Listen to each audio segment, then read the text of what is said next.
Hello, Governor. Bonjour. Como se va? It is I, Piere Escargot, the Silver Spoon Coon, George Bartholomew Cooney, and welcome to another episode of the show with Piere Escargot. We're sitting with my bro in the back, Mr. Melo Black.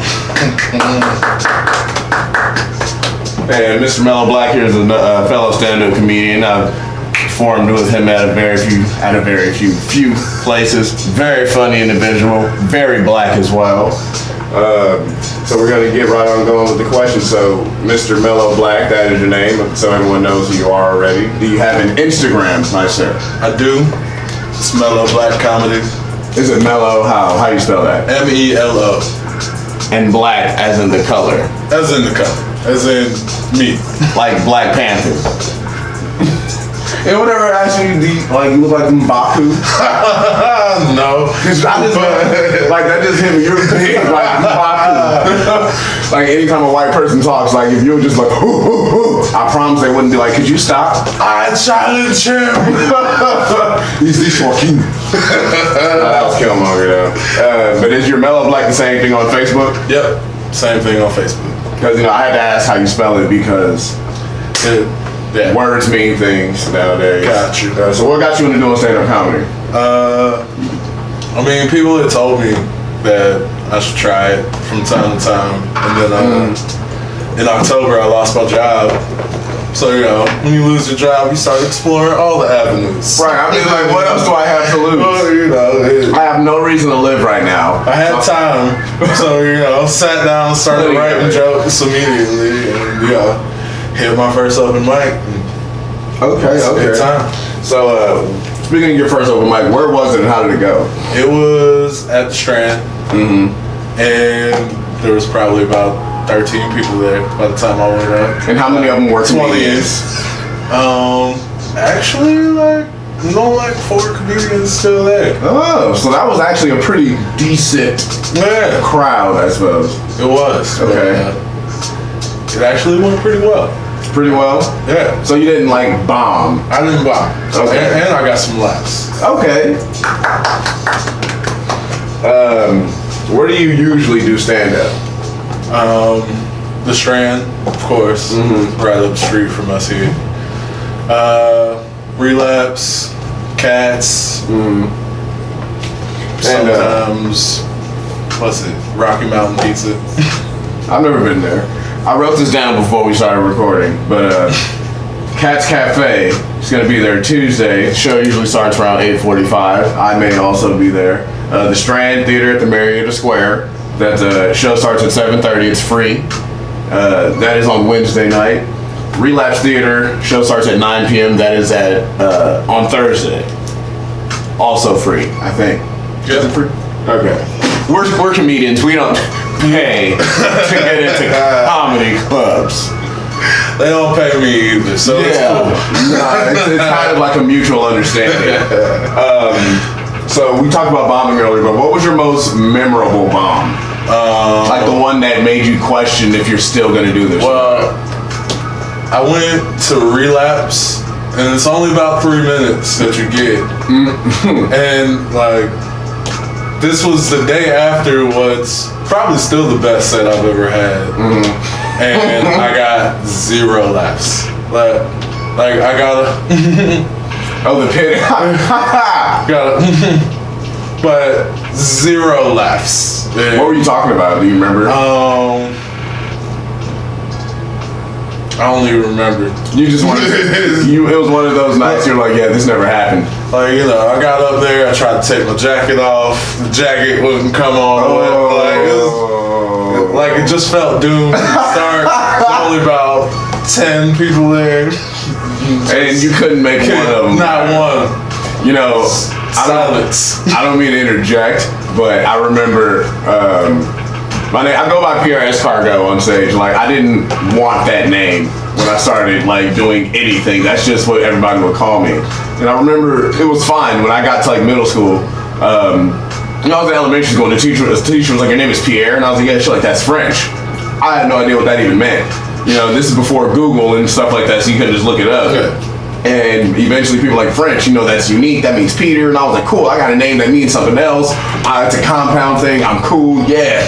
And then I remember I got to middle school And that's when all that came out, and Piere Escargot came out. And I remember I was in class, and like the teacher had a substitute teacher. She's like, "Your name is Piere," and I was like, "Yeah." She's like, "Oh, that's French," and I was like, "Yeah, it is." And then some kid in the back was like, "Oh!" Everybody in the class laughed, and it broke me. It was no longer cool anymore. It became this thing. So everywhere I went after that day, like everybody told everybody. I go somewhere, someone was like, "What up, Piere?" I'm like, "What up?" They're like, "Oh," and I was like, "God damn it!" And then it was over. And then I remember I moved to a new area. I was in like high school. And I remember they was like, "Your name is Piere," and I was like, "Yeah," and they were like, "That's French." And everybody was like, "Ooh," all the girls like, "Ooh, he's French." Ooh. I didn't even tell them I wasn't French. I was just letting them say whatever they wanted. And then it happened again. Somebody was like, "Your name is Piere," and I was like, "Yeah," and they were like, "Oh." And then everybody started laughing again, and I was like, "Fuck." Oh shit. And you know Marlon Ballard. Yeah. Marlon, I remember I was at what is this? It's a coffee place. I forget the name of it. It's somewhere in Decatur. Urban Grind, I think. Oh. Urban Grind. I was there, and Marlon was there, and the host was like, "Make some noise for Piere Escargot." And I came out and grabbed the mic, and I was like, "Hello, Governor." And I just hear Marlon in the back. Oh. Everybody in the crowd starts laughing. Oh, no. I hadn't even started my set yet, and I was like, "God." And a couple of weeks went by, and I was at another place. I think I was at Uptown, and I started bombing. And I was doing good at first, and like some jokes weren't hitting, and then I said something really fucking corny, and then I just hear Marlon backstage go, "Oh!" Everybody in the crowd laughs again, and I was like, I can never escape it, so I might as well just become it. Why not? Yeah, it ruined me. Have you ever been booed? I haven't. Not yet? Not yet. Are you waiting for it? Oh, I'm definitely waiting. I'm kind of waiting. Like I know I don't want it to happen, but I know it's going to. Like I've gotten sounds that like were close, I guess. More disappointment than anything. Right. You know, More like, like they were clapping when you were getting off stage. Like they were happy for you to go, but they weren't going to tell you to leave. Yeah. Because you know, white people love dogs. Oh shit! You were talking about dogs. Oh yeah. You gotta be careful with bitch too. You know, people who love dogs, you can't say bitch, and it's like if you're white and at a black club, you can't say monkey. Yeah. That's too close to nigga. Like we know what you can say, but you can't take like you can't say that word either. Nah, you can't. You know.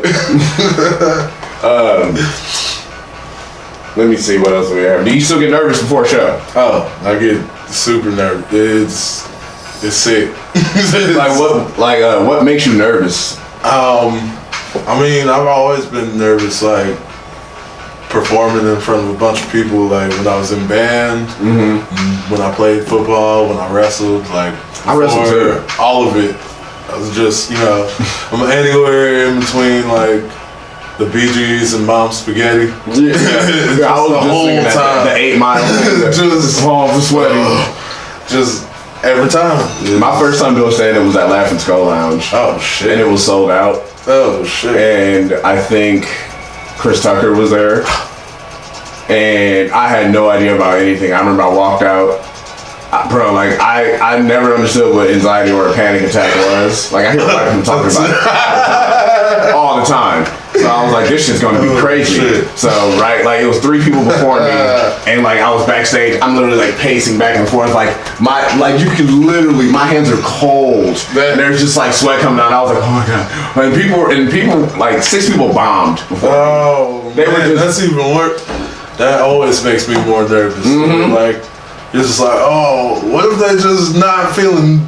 No, they were laughing. That's the thing. Some people were not funny, and they were laughing, and then some people were just not making them laugh.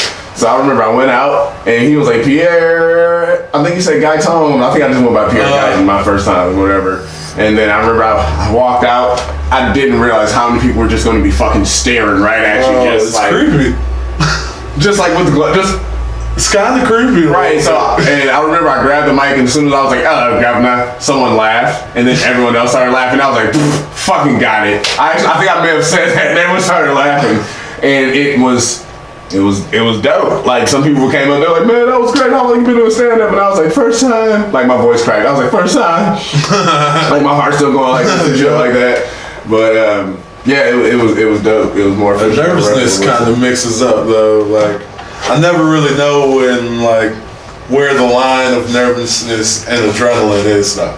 Cap actually said something on his last one. He was like, he said there's two stages of nerves. There's mental and physical. Yeah, I saw that. Yeah, you know, I was like, that's actually a good way of putting it because in my mind, I know what I want to say. Yeah. But like my hands get shaky sometimes, or like my knees, or like you'll see my leg. Yeah, I'll start like thumping my leg a little bit. My leg will thump. It's me all day. Let me see something now. We out here. Is there a joke that you don't tell anymore, or that you used to tell, or something that only you think is funny and no one else does?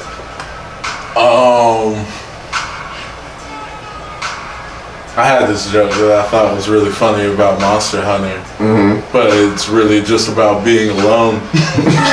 But I think it hit too hard.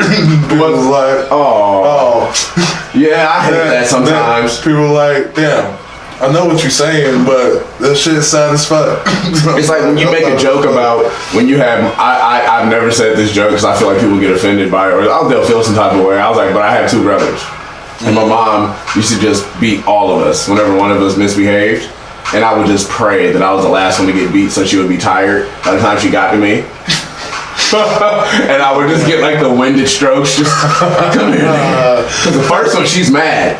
Like she's tagging you the fuck up. You know they gonna lose. You just need them to wear them down. I just need you to wear her down. Right, just wear teamwork makes the dream work, guys. Just stick it out, run from her a little bit, make her chase you. I don't care. Like throw something.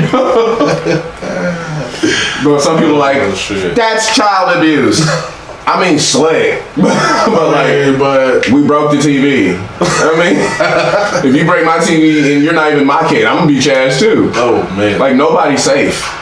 Shit, I've had to discipline other people's kids before. Yeah, I was working in this pottery shop and this kid is running around wilding out, and his mama, you know, white lady, she tells him, "If you don't stop, you're gonna be on yellow, mister." Oh.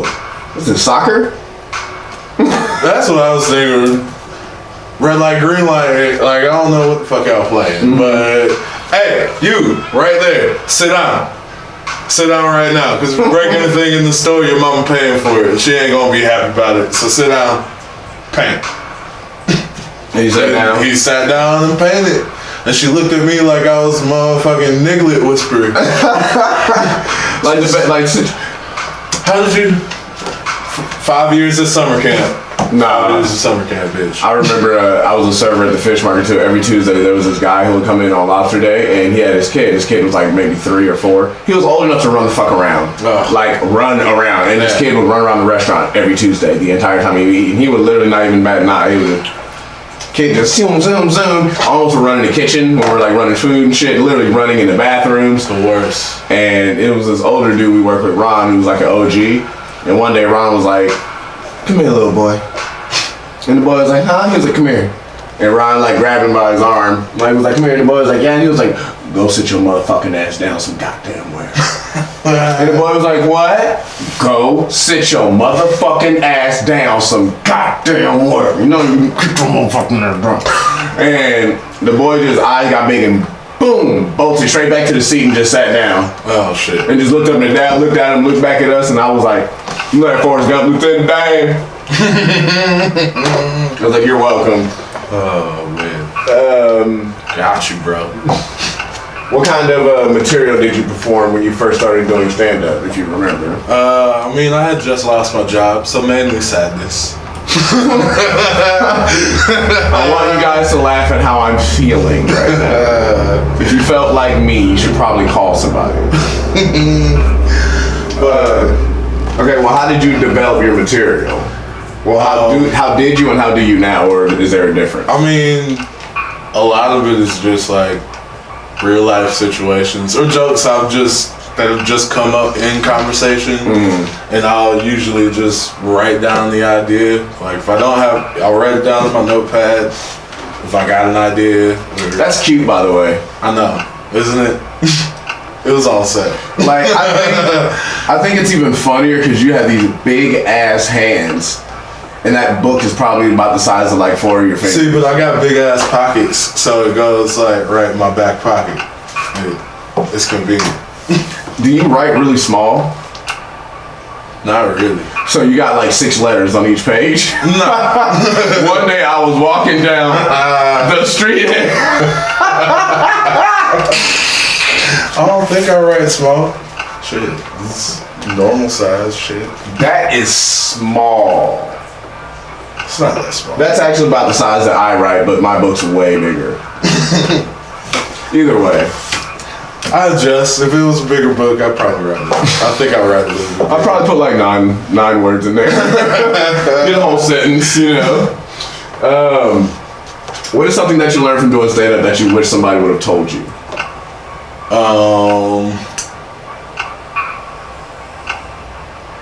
I mean, it's scary, but you won't die. You may feel like it sometimes, but you're not. Like, you know, the nervousness. I go up there and like, no matter how good or bad it goes, like, at the end of the day, I'm fine. Even though, you know, even if I'm stoned going up there, it feels like I'm gonna get stoned biblically. Right. But like, it's not gonna happen. It does feel like that. It's like a woman shaming you for giving her penis. It's like, you guys came there to laugh. I'm trying to make you laugh. You came here for an orgasm. I'm trying to give it to you, and you're just upset with me. This is the only way I know how to do this. I mean, like, I wish I had more dick to give you. I tried my best. Right? I'm like, you want me to eat your ass? Right? You know, like, no matter how good or bad it goes, like, it's gonna be fine at the end of the day. Somebody said comedians are like crackheads, and comedy is the crack. No matter how good or bad that crack rock is, you still come back for another one. It's chasing that dragon. Like, that's also the thing. Like, if somebody told me, like, how really good it is to, like, make a fucking room full of strangers laugh, like, might not have started. Yeah, I may not have done it. I'm like, bro, I don't give a shit about making too much. Yeah. Chasing after it. I don't want it. Chasing that dragon all fucking day. But we've gotten to the questions now, so we can get to the topic. We've still got about 11.5 minutes or so. Oh, shit. Have you ever been complimented on your balls? Like, some chick was like, when you pulled your dick out, she was like, hold on. Let's get this dick out of the way. Look at these balls. I mean, if anything along the lines of, like, I love sucking these, or, you know, I can suck these all day. I feel like it sounds like a compliment. It's not an insult. I feel like you couldn't suck on something all day without liking it. So, you know, it's got to be a compliment, right? It has to be. It's not even a backhand. Oh, I love these. Oh. Right? Wow. Oh, my God. Let me tell you about last night. What, you got some dick? Girl, these balls. Fuck the dick. Fuck the dick. Fuck the whole dick. These balls. These goddamn balls. There were 2 of them. Oh.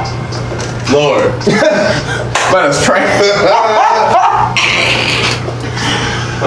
Symmetrical.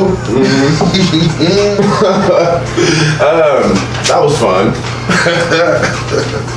I have some other things here. What we got? Do you eat booty? I have to ask everybody this. No. Okay, is it because you've never had an opportunity to do so, or you just think it's disgusting, like how a normal person does? I mean, You've done it. I just eat pussy. You've done it? Eat pussy. He's dodging the question. I said, okay. Have you ever done anal? Yeah. Oh no, you got shit on your dick. Okay, if a woman's her jam. You know, I was actually talking to a chick about this. She used to squirt when I'd be doing her in the butt. I had a chick squirt on me one time when I was eating her out. And then went up my nose. You know, like when you jump in the swimming pool and you don't plug your nose. Oh, I've been there. And then it's like, and then like coughing. You just like, oh. I remember the first time. That would have been nice. I remember the first time I found out about vagina. I didn't know what a clitoris was. And I found out. None of us did. I found out what it was, and then I found out where it was, and then I found out what it did, and then I found out women fake it. like in that order. But I already had sex before I found all this out. Oh shit. So then it made me really self-conscious.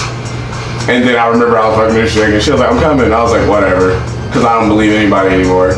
And I'm just doing it for GP, general purpose. And she was like, I'm coming. I was like, okay. And she was like, I'm coming. I was like, okay. And then she was like, ah. And then it was just like, it like shot up. I mean, that is when the squirting is real nice. I mean, you know, there's no denial. Nope. I said the same thing. Let me finish. So it hits me. And I was like, ah. And I did the hands and everything. It's like alien blood. I was like, ah. And she was like, what? I was like, you nasty bitch. Ah. And I told this other chick, I said, you look, then I made a chick squirt. You can't fake a chick squirting. And then the chick was like, what do you mean? And I was like, you can't fake that. And she was like, she just peed on you. And I was like, no. She was like, yeah. And I was like, no. She was like, what do you think that is? So you think it's just like women cum juice? And I was like, yeah. She's like, women don't have cum juice. And she said, if you do, it's like creamy and stuff. She was like, it's not projectile. She was like, that was pee. And I was like, is it peeing on me? She was like, yeah, like in your face too. I was like, ah! She was like, yeah. She was like, that's what happens. Like you have an orgasm, you can't control your bladder. And just like, I was like, so all the video. She was like, yep, every time you're a pee guy. You like pee. I was like, I don't like pee. And like I did this on Instagram. I did it. It's too late. I mean, you already did it. You might as well just. And on top of that, I was watching somebody tag me in this video. It was these kids in the zoo. They were like, ah! These kids are like freaking out. And I was like, what the fuck? And then the camera pans over and it was the silverback gorilla just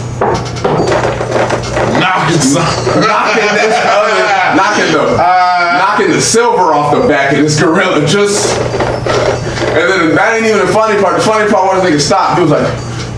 And he looked at everybody and the screen was like, kept going looking at him.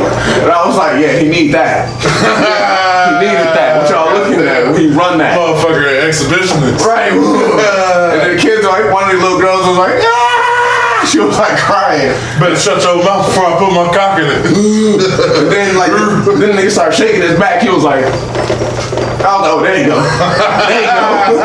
And I showed my fiance and she was like, you're gross. And I was like, what do you mean? She's like, why are you watching animal porn? And I was like, I'm not watching animal porn. She was like, you are. And I was like, oh God, I'm not watching animal porn. It's on Facebook. And then she was like, Piere, what is porn? And I was like, I thought about the answer and I thought about the next question. I thought about that answer too. And I knew I was stuck. You were watching it. And I was like, I didn't look up two silverback gorillas fucking each other in front of kids. Okay?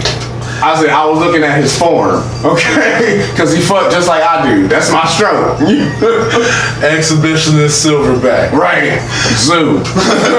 Kids. Like, I don't look that shit up. Hey, that's how you get the feds on you. Right. What else we got here? Shit happens during sex. That's more butt stuff. How do you feel about the sex dolls? It's a little out of control. Yeah? Would you rather get one or a prostitute? Prostitute. Why? Because they're cheaper? If the sex doll the same quality. We're thinking about it. If the sex doll was the same quality as it is now, for like $100. But you can't just have one of those in your house. Like, why? Women have vibrators. I know, but they're not gonna look at it the same. I don't give a fuck. Like, you got a creepy body. You have a body in your closet. Like, nigga, you got a body in your closet. An entire one. You know. Okay. So you wouldn't. You don't have to put it in the closet. Well, you just gonna prop her up on the couch watching Netflix with you. Give her a blanket. Like, you gonna name it? It's an actual companion at this point. Okay. Like, at what point is it sex doll and what point is it now a relationship? Right, cause you just like fold it up and put it underneath your bed when you're done with it. Dude, do you put it in a sock? Like, when you stop on the way home from work, do you grab her something to eat? Do you grab some like dishwashing detergent to clean it out? Baby, what you want from McDonald's? Do y'all take selfies? Oh my God. Do you have to explain it to people when they come over? Do you have to hide it? Somebody comes like, bro, what the fuck? Like in the middle of the night, you like, oh, bro, that's my dog. Ma, this is Stacy. Oh shit, Stacy. Yeah, she stay seated. You feel me? That's Stacy. You feel me? She doesn't like to talk much, but she still has her mouth open all the time. I wonder why. I said this. It must suck dating when you're older because the older you are, I feel like you meet people who are just getting closer to the end of their line. Or like they're getting more and more desperate with who they are and who they want with a relationship. That's like when you're 20, you can date a bitch for 10 years before you ask her out. You know, what are y'all doing? I don't know. We together. We ain't together. You're smashing. She let me hit raw. You know? She let me raw, dog. You know, I don't really know what we are. We live together, but I don't know what it is. She gotta keep it. She ain't living in my house, though. She gotta keep it. I mean, I just do her laundry sometimes, and I know to hang up the bras. I mean, like, not put them in the dryer, but you know, I don't know. I mean, I pay for the bitch food. I don't eat her ass and shit like that. You know what I'm saying? Like, I mean, you know, I got a toothbrush at the house. Oh shit! Oh, we dated that. I mean, she know my password to my phone. I mean, like. You know, Oh shit! She gotta keep her. She ain't living in my place though. But she can come and go as she please. I mean, Right, I don't know. I mean, I don't check her. You know. We just went grocery shopping together the other day. That's all. How long after getting head is it okay for your person to kiss you after? Like, what's an appropriate window of time? Do you think? I mean, like, let's say she was like, and then like 10 seconds, like not even 10 seconds, like she went look, and then came right up. Was that cool? Probably not like fresh from the day.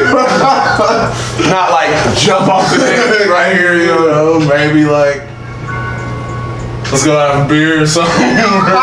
Let's go have a beer. You know, Take a alcohol. You know. Take a shot. Bam. All right, so like an hour or two. Yeah. So like an hour or two after sucking her dick, you'd kiss her again. Yeah. I think I still smell that dick around her mouth. And I think that's like too close. I mean, you know, usually I think like we've gone to smoke a cigarette and shit so already. Like, I can't smell anything. I kiss her on the cheek. Like for real, like on the like ear cheek part, like back here. Like on the neck, like